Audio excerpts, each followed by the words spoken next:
నమస్తే. తెలంగాణలో కాంగ్రెస్ పార్టీ అధికారంలోకి వచ్చి 6 నెలలు కావస్తున్నా ఇంకా విద్యార్థులపైన ఎలాంటి చొరవ కూడా తీసుకుంటలేదని చెప్పి చెప్తున్న పరిస్థితి. అలాగే ఇది ఒక సైడ్ పెడితే ఇంకోటి అందశ్రీ అండ్ ఎంఎం కీరవాణి సంభాషణ కూడా మనకు తెలుసు. అంటే దీనికి సంబంధించిన ఆడియో కాల్ రికార్డింగ్ అండ్ దీనిపైన చాలా వరకు దుమారం నడుస్తుంది. అండ్ కొత్తగా లోగో తెలంగాణ గవర్నమెంట్ సంబంధించి ఏదైతే లోగో తీసిన సో దానిపైన మాట్లాడదాం. వీటన్నిటిపైన ప్రస్తుతం మనతో బీజేపీ స్పోక్స్ పర్సన్ రాణి రుద్రమ గారు ఉన్నారు. మాట్లాడదాం. మేడం నమస్తే. మేడం ముందుగా చెప్పండి, తెలంగాణ గవర్నమెంట్ 6 నెలలైనా సరే ఇంకా ఎడ్యుకేషన్ పైన ఎలాంటి చొరవ తీసుకుంటలే అని చెప్పి మీరు చెప్తున్నారు. ఎందుకు మేడం? అంటే ఇవాళ విద్యా రంగాన్ని పటిష్టపరచాలనేటువంటి ఉద్దేశం గతంలో ఉన్నటువంటి బీఆర్ఎస్ పార్టీకి లేదు, ఇప్పుడు వచ్చినటువంటి కాంగ్రెస్ పార్టీకి లేదు. అకాడమిక్ ఇయర్ స్టార్ట్ అవుతుంది కదండి, ఇప్పటి వరకు కూడా ఫీజుల నియంత్రణ కోసం ఒక రెగ్యులేటరీ కమిషన్ వేస్తామని చెప్పింది కదా మేనిఫెస్టోలో. ఈ రోజు వరకు కూడా ఎందుకు వేయలేదు? అంటే ఇష్టారాజ్యంగా ఫీజులు వసూలు చేయమని చెప్పి ఎడ్యుకేషనల్ ఇన్స్టిట్యూషన్స్ కి చెప్పినట్టే కదా ఇవాళ రేవంత్ రెడ్డి గారు. ఆయననే కదా విద్యాశాఖ మంత్రిగా ఉన్నారు. ఇవాళ తెలంగాణ రాష్ట్రంలో 6,000 మూతపడ్డటువంటి పాఠశాలన్నింటినీ కూడా తెరిపిస్తామని చెప్పిండ్రు. ఈ రోజు వరకు మీరు కనీసం ఆ లిస్టు తెప్పించుకున్నారా? ఇవాళ తెలంగాణలో ఉన్నటువంటి ప్రభుత్వ పాఠశాలలకు కావాల్సినటువంటి టీచింగ్ స్టాఫ్ ని 6 months లో ఫిలప్ చేస్తామని చెప్పిండ్రు. 6 నెలలు అయిపోయింది. మరి ఈ రోజు వరకు కూడా ఉపాధ్యాయ పోస్టులు ఎందుకు భర్తీ కాలేదు?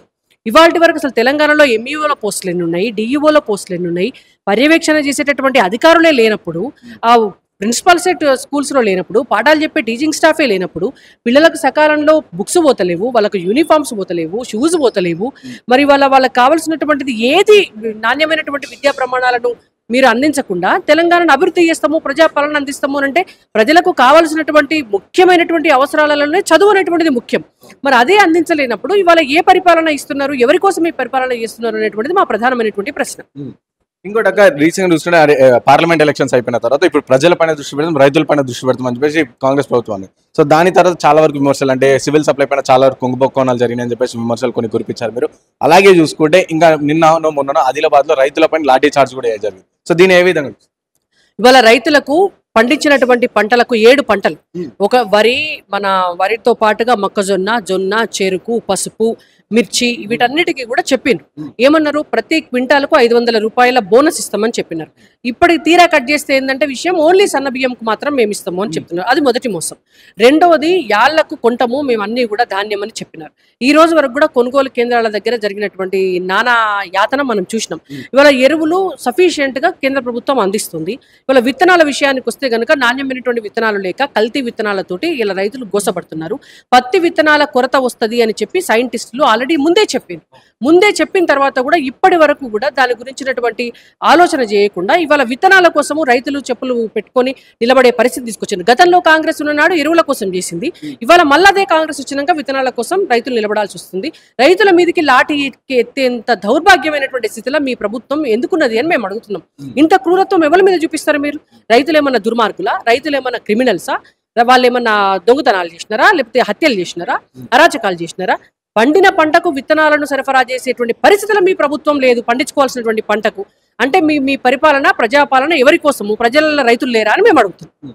ఇంకోటి రీసెంట్ గా చూసుకుంటే తెలంగాణ ఆవిర్భావ దినోత్సవం రాబోతుంది. సో ఈ నేపథ్యంలో రాష్ట్రీయ గీతం జయ జయ తెలంగాణ దానిపై తీవ్ర దుమారం జరుగుతుంది. ఎందుకంటే అందశ్రీ గారేమో ఎంఎం కీరవాణికి ఇస్తారు. సో ప్రజలు ఏమంటారు? చాలా మంది ప్రజలు కావచ్చు, రాజకీయ నాయకులు, సో ఒక ఆంధ్ర అయిన వ్యక్తి ఎంఎం కీరవాణి ఆంధ్ర వ్యక్తి, సో ఆయనకి ఎలా ఇస్తారు అని చెప్పేసి అంటారు. సో దీన్ని కొంతమంది రాజకీయంగా చేస్తున్నారని చెప్పి తిప్పి కొడుతారు. అండ్ కొంతమంది ఏమో లేదు ఇది మా ఆత్మగౌరవానికి సంబంధించింది. సో మీరు ఏ విధంగా చూస్తారు? అంటే ఒకటి నిజంగా కూడా తెలంగాణకు సంబంధించినటువంటి రచయితలు, మ్యూజిక్ డైరెక్టర్లు, కవులు, కళాకారులకు తెలంగాణలో ఏం కొదవలేదు. అయితే మ్యూజిక్ డైరెక్టర్ల విషయంలో వచ్చేసరికి తెలంగాణ ప్రాంతానికి సంబంధించినటువంటి వాళ్ళ వ్యక్తిని తీసుకుంటే బాగుండేది. కానీ ఇవాళ ఒక ఆస్కార్ అవార్డు గ్రహీత గొప్పగా సంగీతాన్ని అందించగలుగుతారు అనేటువంటి ఉద్దేశంతో వాళ్ళు చేసి ఉండొచ్చు.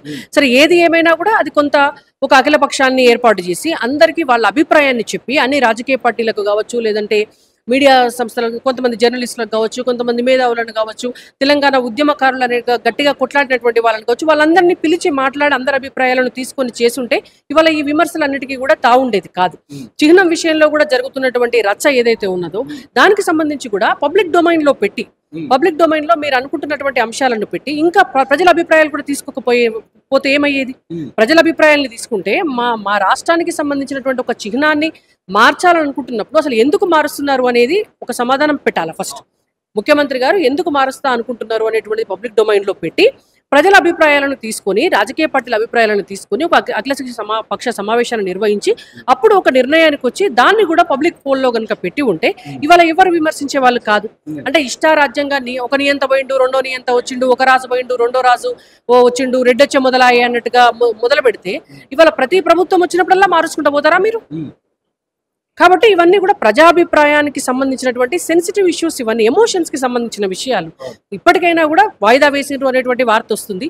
ఇప్పటికైనా ప్రజల అభిప్రాయాలు, పార్టీల అభిప్రాయాలు తీసుకొని మీరు ఏం చేయాలనుకుంటారో దానికి ఒక తుది మెరుగులు దిద్దండి అని మా అభిప్రాయం. Thank you.